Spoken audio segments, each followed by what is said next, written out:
The temple had been waiting for centuries, buried beneath vines and silence, until Kira's machete found its first stone step. She hadn't meant to discover anything. The expedition was supposed to be simple: catalog the ruins, photograph the glyphs, return to the university with enough data to secure another grant. But the jungle had other plans.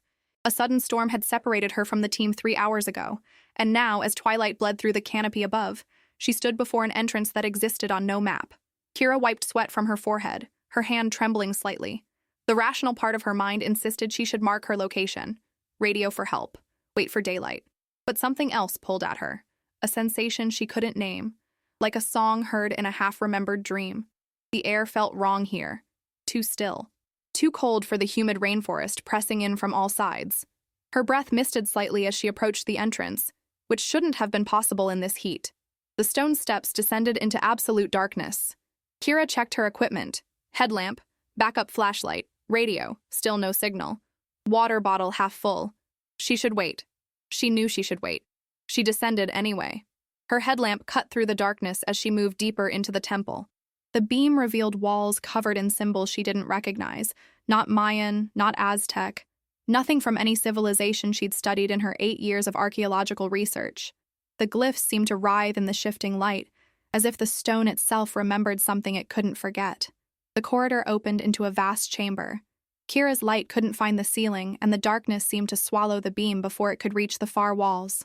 In the center of the chamber stood a circular platform, raised on 3 steps, covered in more of those impossible symbols. The temperature dropped further. Her breath came in visible puffs now, and goosebumps raced across her skin despite the long sleeves she wore. That's when she heard it. A scream that wasn't quite human. It started low, like wind through a canyon, then rose into something that made her bones ache with recognition of a fear she'd never felt before. The sound had texture. It clawed at the walls, at the air, at the space behind her eyes. It wasn't loud exactly, but it filled everything, as if the darkness itself had found a voice. Kira froze, her headlamp sweeping frantically across the chamber. Nothing.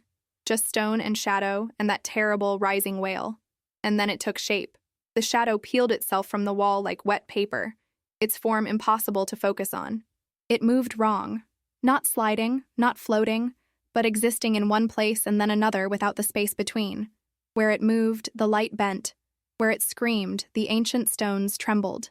The thing was massive and small at once, filling her peripheral vision while remaining barely visible when she looked directly at it. Kira stumbled backward, her heel catching on the uneven floor. She went down hard, pain shooting through her tailbone, but she barely noticed. Every instinct screamed at her to run, to scramble back up those stairs and into the dying light of day, to never look back. But she couldn't move, because in the center of that writhing darkness, she saw eyes. Not glowing, nothing so simple or cinematic. These were absences of light, negative spaces that somehow conveyed more emotion than any human gaze she'd ever met. Not malevolent, not hungry, desperate. The shadow wasn't attacking. It was reaching, pleading. The screaming shifted in tone, becoming almost words. Not in any language she knew, but she felt their meaning press against her mind like fingers against glass.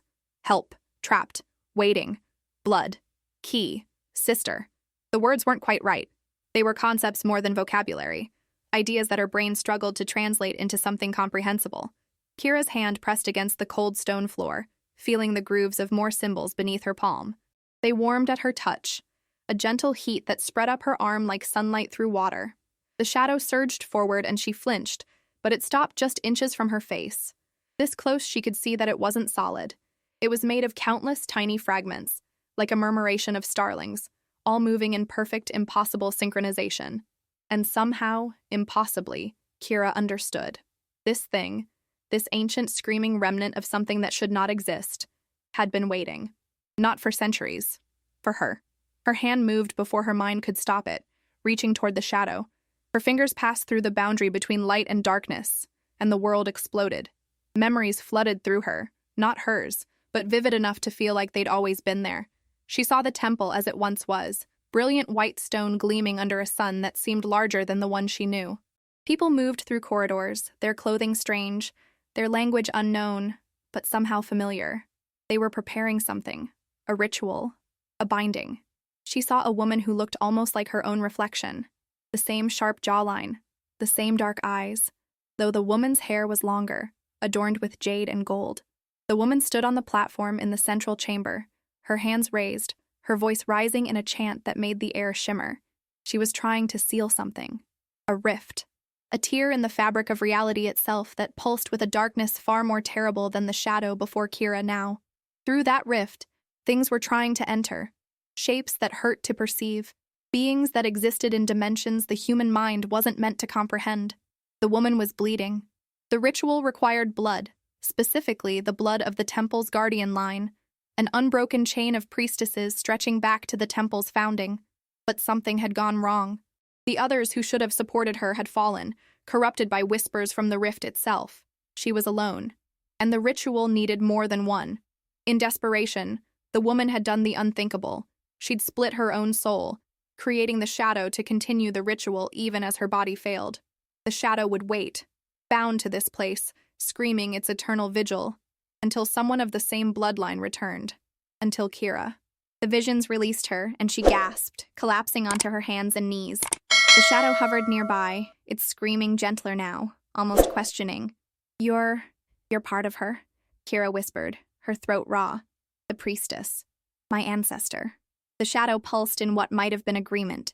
Kira's mind raced. This was impossible. All of it. Shadows didn't have consciousness.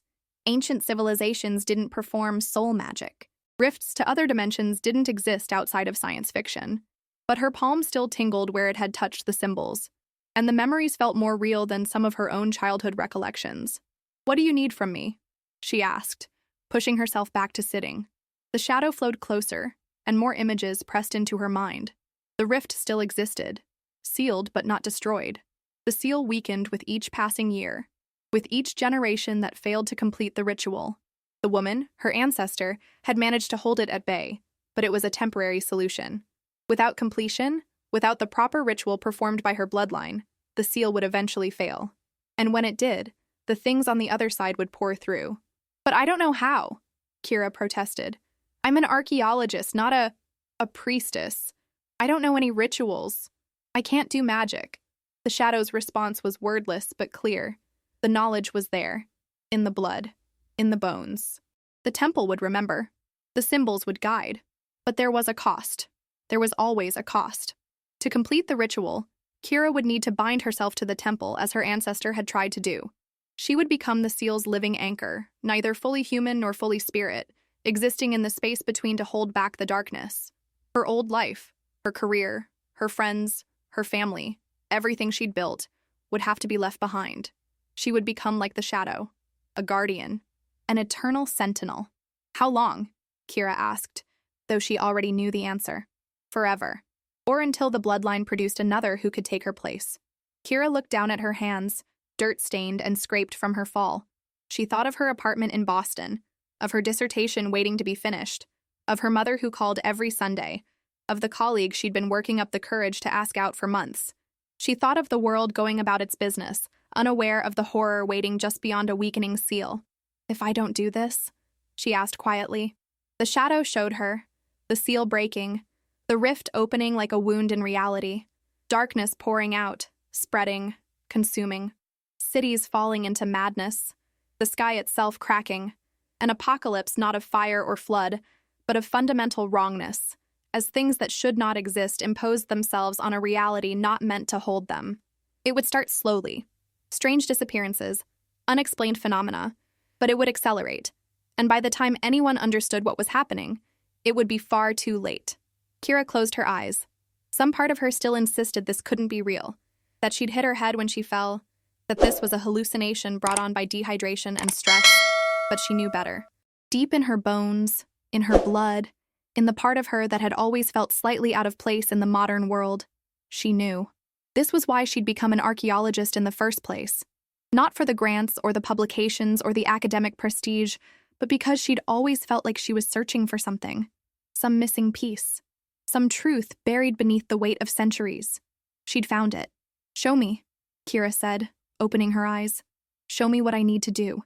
The shadow seemed to sigh, and its screaming faded to almost nothing. Just a whisper, a breath, a song in a language older than words. It flowed around her, not touching, and the symbols on the platform began to glow with a soft blue light. Kira stood, her legs shaky but holding. She climbed the 3 steps to the platform and stood where her ancestor had stood, where the bloodline had begun and nearly ended. The shadow moved to the edge of the platform, and Kira understood that it would guide her, but she had to take the steps herself. The ritual had to be willing. The sacrifice had to be chosen. She took a deep breath and began to speak, words rising from somewhere deep inside her, words she didn't know but that her mouth shaped perfectly. The symbols flared brighter. The air grew thick with power that made her skin prickle and her hair stand on end. The shadow joined its voice to hers, and together they sang the binding, the sealing, the eternal watch. Kira felt herself changing with each word, felt the boundaries of her body becoming less certain, felt her awareness expanding to touch the walls, the floor, the very foundations of the temple. She felt the rift, too, a cold, pulsing wrongness deep beneath the earth, and she felt the seal strengthening, the cracks mending, her own essence weaving into it like thread into cloth. The ritual reached its crescendo, and Kira felt a tearing sensation, as if some essential part of her was being stretched impossibly thin. For a moment, she existed in 2 places at once, standing on the platform and dispersed throughout the temple, human and something else, alive and frozen in eternal vigil. Then it settled. The balance found. The seal held. Kira opened eyes she wasn't entirely sure were still physical and looked at the shadow beside her. It no longer screamed. Instead, it hummed with a contentment it hadn't felt in centuries. "Hello, sister," Kira whispered, and knew that the shadow understood. She could still leave the temple, she discovered, still walk in the world above, but she was tethered now, bound to this place. She would age slowly, if at all. She would need to return regularly to maintain the seal, to reinforce it with her presence, and she would never truly be alone again. The shadow, her ancestor's fractured soul, would always be with her, a companion in an endless duty. Kira walked back up the stairs as dawn broke over the jungle. Her team would be searching for her. She would need to explain her absence, to create a story they could believe. But as she emerged into the morning light, feeling the dual awareness of the temple far below and the world spreading before her, Kira smiled. She had found what she was searching for. Not ruins or artifacts or academic glory, but purpose, belonging, a destiny she'd been born to fulfill. The screaming shadow was silent now, its vigil shared, its burden halved. And Kira, the guardian, the seal, the bridge between worlds, walked forward into her transformed life, ready to stand watch against the darkness for as long as the world needed her. Behind her, the temple settled back into the jungle, waiting once more. But this time, it wasn't waiting alone.